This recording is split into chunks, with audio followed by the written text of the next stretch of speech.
Hi, everyone. Welcome to this episode of Leading Innovation at Work, the Future of Business. I'm your host, Lorri Rowlandson, and in today's episode, I'm really looking forward to learning from Harsha Vasher. She's the Manager of Smart Building Solutions at Bentall Green Oak. Hi, Harsha. How are you today? Thank you, Lorri. I'm good. Thank you for having me today. It's great to be part of this. Oh, it's really my pleasure. Thanks for joining us. I'm really excited about your topic. I just think it adds such a different dimension to our speakers today and certainly does relate to our audience in the built environment and PropTech and CRE Tech. In today's episode, Harsha is going to share with us why cybersecurity should be of growing interest and concern to real estate professionals. And a lot of organizations are relying on technology in the Internet of Things, like property managers and corporate real estate professionals need technology to get to the next level of value in experience and savings. But this reliance on technology introduces new risks that we need to be aware of. And you'll remember back in 2014, you might remember that Target, which is a big retail clothing store, was the subject of a very public security breach. And they discovered that the cause was actually related to the fact that they gave their HVAC provider connectivity to their network so they could introduce some technology and some automation and get some efficiency in their building controls. But the hack was actually done through their HVAC provider, and they were able to steal all kinds of credit card numbers and personal data through that back door into their network. And it didn't go over very well with their customers. That really significantly impacted their brand. I think there was a lawsuit involved. So all of this to say, it's not an IT issue. It's also a PropTech and corporate real estate issue as we become more reliant on technologies. So just before we dive into your presentation today, Harsha, I'd love to hear a little bit more about your background and your journey and your career path. I'd love to hear a little bit more about your current role, but I'd love to hear about why you're so passionate about cybersecurity and how you got to where you are. Thank you, Lorri. So my career is very diversified. After finishing my master's in computer application, I started my career as a developer in telecom. Whole day busy doing coding, testing, and deployment and all that stuff. Then I decided enough of coding and decided to move on to start my journey on security. Then I landed in a company where I started to work on security with smart cards, security dongles, and then moved on to IoT, that is Internet of Things. Mm-hmm. I actually moved into research and development where I used to work on niche technologies and started working on devising solutions in IoT. The solutions were like various ranges across all verticals: retail, healthcare, smart wearables like an Apple and a Fitbit watch. So I used to create devices, used to test new devices, new communication protocols, cloud, everything. Like I was the one-man army. Though there was a team, but then you know how research and innovations are. Less budget, so you have to play the role of one-man army. So that I was. I also was looking at the security aspect of these solutions, so that's where I developed my interest in security. I was working in various verticals, smart homes, smart buildings, and smart cities being my favorite. That's the reason I decided to pursue my career in smart buildings and security.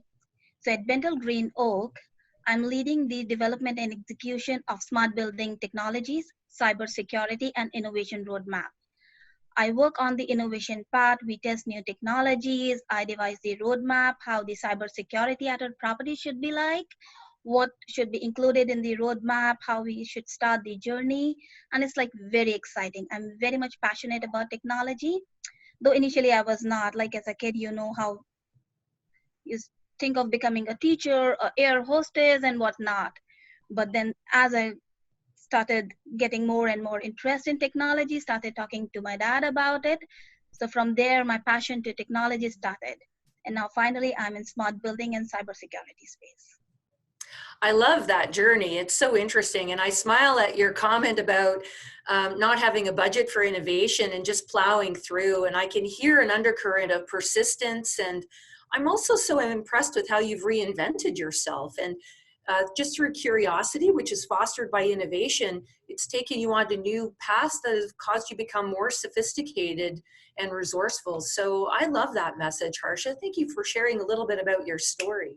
So it looks like you prepared a short presentation. We'd love to hear a little bit about it, and then I'll probably ask you a few questions. Sounds great. So I thought of sharing some of the stats on cybersecurity, not only related to real estate, but in common. Yeah.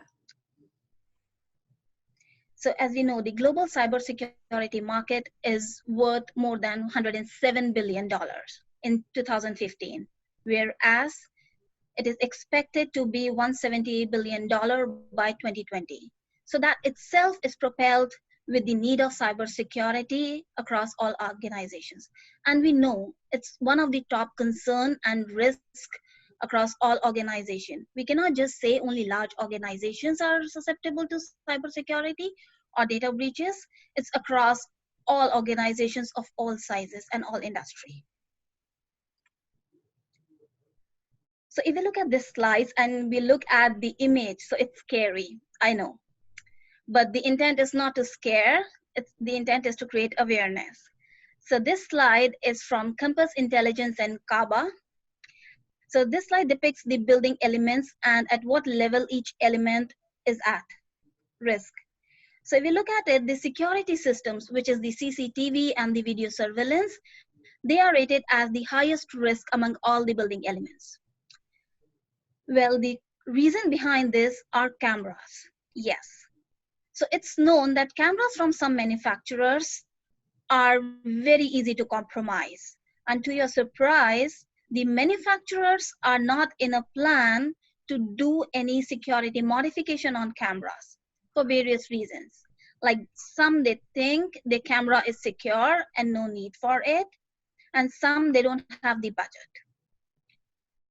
Now, if we look at the slide, we see the HVAC and the building automation system, which is the key system in any building, is at the mid-level of risk. Well, this surprises me, but as we all know, if building automation system is being compromised, the consequences are very serious. Like hacker can take control of the temperature settings, can set it high or very low, and can lead to building evacuation.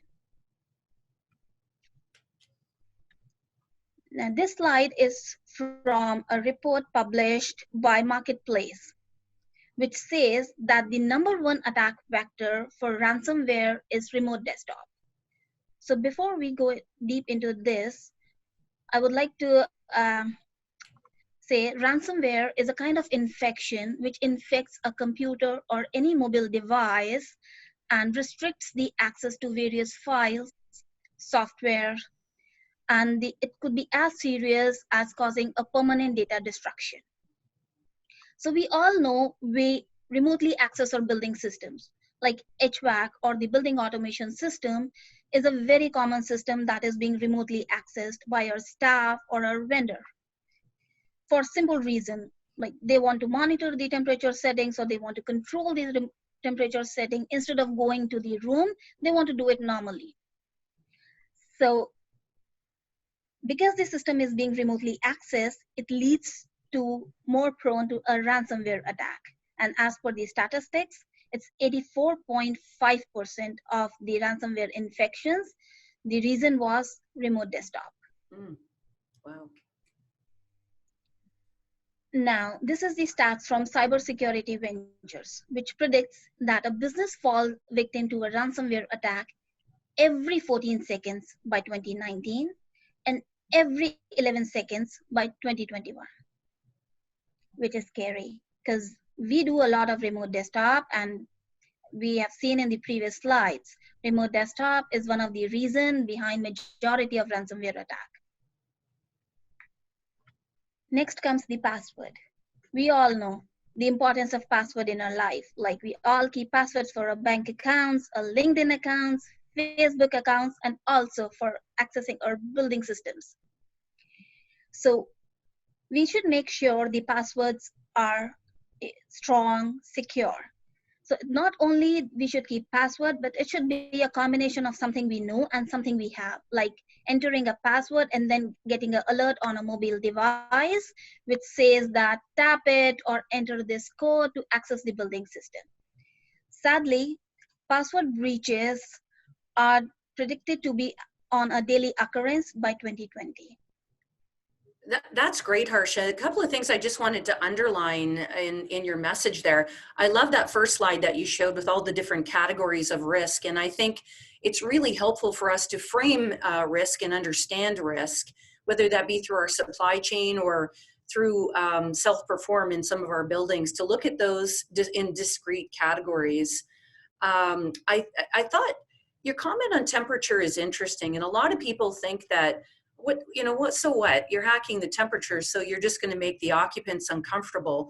But for locations like data centers that are required to have cooling to keep the equipment operational, and of course data centers have a huge amount of dependency for revenue generating activity, to have a data center go down is a catastrophe. So something as simple as a temperature adjustment could create a cascade of critical failures with too much draw and dependency on the infrastructure of the building. It could have, seriously impact the equipment or the technology. I loved your just simple suggestions around passwords, something and have versus the name of your dog and 1, 2, 3, it's being more sophisticated with it and using, capitals and something that's numeric, but do it in something that is not abstract, something that means something to you. And another aha that I heard from you was around the cameras. That's fascinating to me because one of the things I'm researching for my book right now, and I'm studying a lot about artificial intelligence. And a lot of the inputs for artificial intelligence come from video input. And looking at what's happening in China right now, it's incredible what you can do with artificial intelligence and video recognition. So again, it's not like, they're watching you go get a coffee or something like that. They can really gain a lot of intelligence. Who are these people, Harsha? Like, why don't they use their genius for good and not for evil? Like, what do you think they're trying to accomplish by doing this? So there are various reasons behind, like the threat vector is various, like ranges from nation states, hackers, and for the simple purpose. Like nation states, we all have heard of this term. They are the organization that do organized crime for the simple purpose of getting hold of the sensitive information to leak to other states, other countries, or to other organizations. And then there are hackers who do hacking of these systems for two reasons. First, to do a brand reputational damage. Second, to get hold of sensitive data. Then there is another threat vector that comes from insider.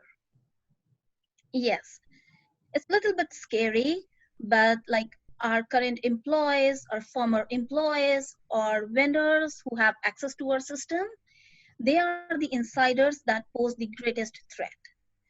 Some of it is malicious and some of it is unintentional. Unintentional, like a building technician not knowing what activity it could lead to, is doing something and then lead to a compromise. Like a building technician is accessing the personal account on a system and accidentally download a ransomware or a virus, which causes a malfunctioning on the system. So these are some of the unintentional things. And then intentional is like a disgruntled employee, not happy with the supervisor, not happy with the organization for various reasons, performance, this and that, can cause a serious damage because these are inside the organization. They have access to our critical system and data. I see. Do you get much exposure to what's happening globally? Do you see, is there a difference in how different countries are approaching cybersecurity? A lot of our speakers are from different parts of the world and the audiences as well. Do you see it different in North America versus in Asia versus in Europe or Australia? What's your thoughts? Well, when it comes to technology, the technology remains the same irrespective of nation. So same goes with cybersecurity. Irrespective of nation, the underlying tools and techniques we use to mitigate the risk, we use to fight cybersecurity, keep ourselves safe, it remains the same. But yes, every nation has their own set of policies, they define their own rules, they have their own budgets to spend on these measures, but the underlying thing, it remains the same. But yes, when it comes to data standards, some of the nations have their own data standards. Like we have heard of GDPR in Europe. So that's the standard Europe has defined to protect EU citizens from data privacy and data breaches. I guess my underlying question to my previous question is, one of the things I'm so interested in is the discussion between innovation and risk. And Yeah. the way that's being handled, the balance of those decisions is being handled very, very differently by country. So you look at China versus, some of the concerns with privacy. And what's your thoughts like around, one of the things I worry about is how risk management could create a cooling effect on innovation. And although it's important, how do you see those things working together in creative tension? Like, how do you get the right balance of protecting yourself versus progress? And, they almost seem to work in opposition. But what are your thoughts? Can they work together? Yes, innovation is something I'm passionate about. Coming from a research and development background, this is something I love to do. And as part of my current role, I'm also leading the innovation roadmap at Bendel Green Oak. So at Bendel Green Oak, continuous focus on is to do innovation on new and upcoming smart building technologies. We not only invest in leading technologies, but some of the bleeding technologies, just to understand what works and what doesn't. So as you said, yes, it's very important to maintain the right balance between innovation and security, because innovation, as we all know, it has its own risk and security focus is very low. And the reasons are pretty simple. Like it's a startup, they don't have enough budget to invest in security. They came up with a quick product. They want you to try and test without understanding the actual impact of the product on your building or on your brand. So some of the things that we practice at Bendel Green Oak so that we go ahead with our innovation roadmap, I would like to share with you. Yeah. So we do a security assessment survey with all our vendors. So the survey comprises of very simple questions on what kind of policies and procedures you follow. Let's say how and where you host your solution. Have you done this certification? Is the device certified, or is there a roadmap to do a device certification? At what level the testing is done, and various other questions. So the intent is very simple. Out of this, we get the details of the overall security posture, and based on this, we provide recommendations and we know how better to cover ourselves from risk. But yeah. No, please continue. It's very interesting to hear your approach. I'd like to hear how, like, what's something cool you're working on now? Can you share with us how have you actually applied that? Like, just tell us what you can. Don't tell us anything confidential, obviously, but love to hear about how you actually apply that and something cool that you're working on now. Yeah, that's right. So one of the things that we do is looking for a solution with a startup. The solution looks very good. It's very impressive, and I'm pretty much confident it will take the organization on the leading edge. But as we all know, startup, they don't have money to invest on security, and the security posture is very weak. So in such case, I would suggest work together, invest in the startup, and believe me, it will be a win-win situation for both. How do you actually approach the budget process? Like, oh my gosh, especially Oh yeah. like what you're saying is it's on the increase. Like, how on earth, like when you're talking to your CFO, how on earth do you plan for the budget? Like, could you just maybe talk about the rationale or the kind of the steps that you think through when you're recommending the budget for the following year? So one of the things, Bendel Green Oak is not the owner of their property. We Mm. property manage. So definitely, yes, budget is a big issue. So what we do is, instead of putting the entire solution in the building, we practice the approach of doing a pilot first. Mm. In this way, we cut down on the budget and we save on the security compromise. So the way we do is we pilot a new technology in a building in a very limited and controlled space. So this way, other systems in the building are not part of this pilot, are out of the scope, and we prevent ourselves from any security and operational compromise. And also the budget is low. So once the technology gets proved, we get success, it's very easy to get the budget approval to do a portfolio-wide rollout.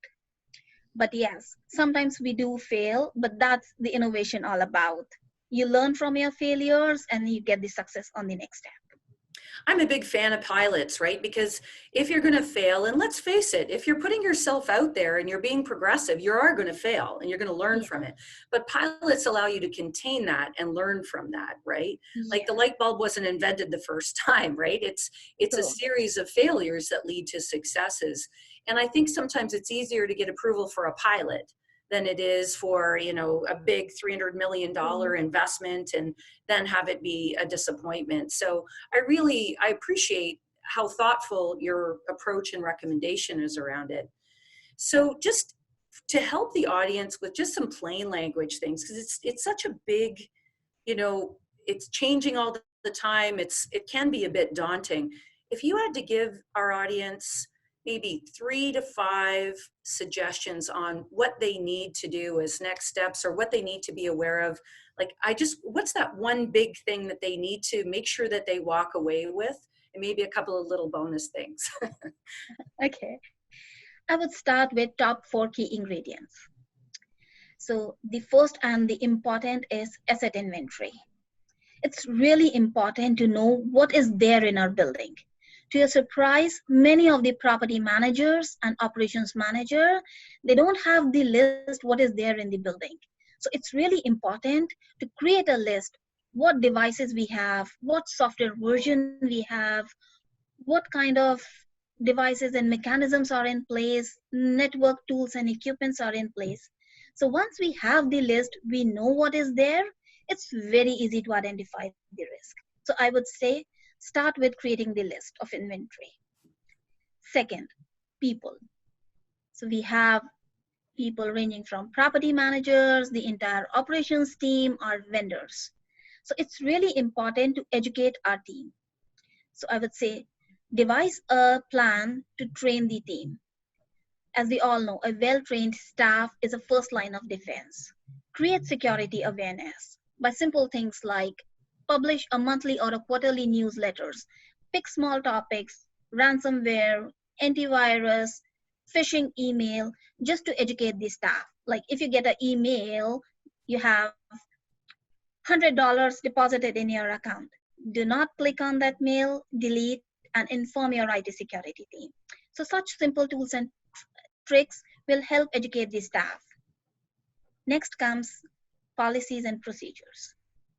I would say start developing the process, because this is one of the area which is very much process driven. Process on the operation side, no process on the security side. So we should follow the same process driven approach on the security side. Start creating simple process like a maintenance process, which defines the steps to perform regular system maintenance and update. Like a staff should regularly maintain the system, should regularly update the system to make sure we have latest software, we have antivirus programs, everything up to date. Because from a security point of view, it is really important to keep the system up to date. So create a process so that everybody follows that. Next comes an incident response plan. As we all know, we all are prone to cyber attack. What steps to take if there is an attack? So for that, we need an incident response plan. Create a plan, define an organized approach, share it with your staff that these are the steps you need to take if being attacked by a hacker or by a ransomware. Last but not the least, technical specifications. And this is my favorite. We should always make sure we install devices and software of industry standard. If you have to go with a certification or a device testing, don't hesitate. Just go with the device testing. Tell your vendor you need a certified device because a certified device of industry standard ensures security.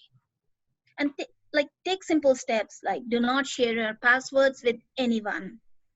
You do not use general accounts like admin, sysadmin. Use a name account like Harsha Watcher. It's a named account.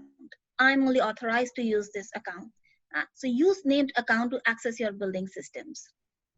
Maintain logs. Regularly audit your logs to see any suspicious activity. So with these small steps on the technical side will prevent from any cyber incidents. So these are some of the key ingredients I would suggest. It's a must to have on any cybersecurity roadmap or a plan.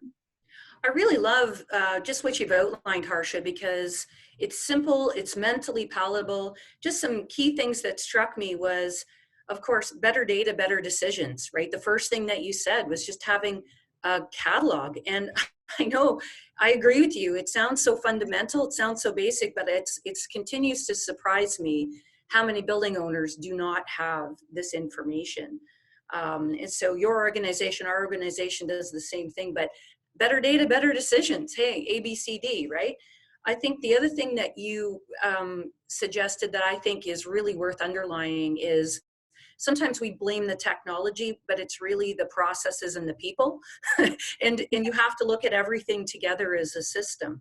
So having site procedures, training people so that they don't click on phishing things, PH phishing, buying equipment of industry standards as part of your capital planning process. Don't just buy old technology and replace it with old technology. Use it as every time you touch a building is a chance to make it smarter and more secure, right? And then the last thing is incident response. All of those other things are more on the proactive side, but incident response. So if something happens, what do you do so you're not in a panic? You actually have a process for it. So I love how holistic and more of a life cycle view you provided on that answer. Thank you for making it easy for us. And for myself, who's not as involved in that world, I really appreciate such a coherent explanation. Okay, Harsha, I have one more bonus question for you before we sign off. I'm a huge reader. I am a super book nerd, and I read like almost a book a week through audiobooks. And when I go on holidays, I read books. I love to hear book recommendations. So could you suggest a book either on this topic or a book that's really profoundly affected you in business? Do you have a book that you'd like to share that? Well, I'm not a big fan of reading books now. As a childhood, I used to read Nancy Drew, but now I only read I'm more into reading blogs, publications, and articles. So yes, I would say start with reading blogs and articles that are being published by organizations that give you insight of what's going on around us. So it's really helpful to understand what's going around and learn from there, rather than experiencing the same and then learning a lesson. I love that because that also supports micro learning. Like not everybody, I think a lot of the reasons people don't read books is because it's like, oh, I have no time. Like I got to sit and read a book. I have no time. So your point is don't not learn, don't not read. There's lots of different ways that you can learn and continue to develop yourself in those little micro learning experiences, either through magazine articles or blogs and things like that. So, but just read in whatever works for you in your system. So that's great advice as well. The anti-book recommendation, I accept that. That's a good one. Well, I don't have anything further to, before we sign off, do you have any parting comments, Harsha? Yes, I would say just be aware of what's going on in your organization. Do not think that our organization is safe. Every organization is susceptible to cyber attack and data breaches. So keep yourself safe. Start following simple steps. I know cybersecurity is a very long journey and it's a continuous journey. So I would recommend start engaging your staff, encourage them to participate in security trainings, engage your vendors to make sure they comply with your enterprise standards. Include cybersecurity at all stages, right from procurement to contracts, to commissioning, and finally to operations. So I would say keep yourself safe and be cyber smart. That's great. Harsha, thank you so much for reminding facilities managers, building owners, and corporate real estate professionals of the importance of cybersecurity and how relevant it is to their profession. And thank you for giving us some suggestions that are relatable to people in a completely different profession. I know clearly you know and you own this topic inside out, but for somebody that is on the outside of that, we really appreciate a plain language view, and it will help us really achieve some of the goals that you've outlined. So thank you so much for your time today. Well, that's it for this episode of Leading Innovation at Work. This is Lorri Rowlandson and Harsha signing off for now. I hope this information has served you and provided you with a few practical tips to help you go out and lead change and make a difference in our industry today. Thank you.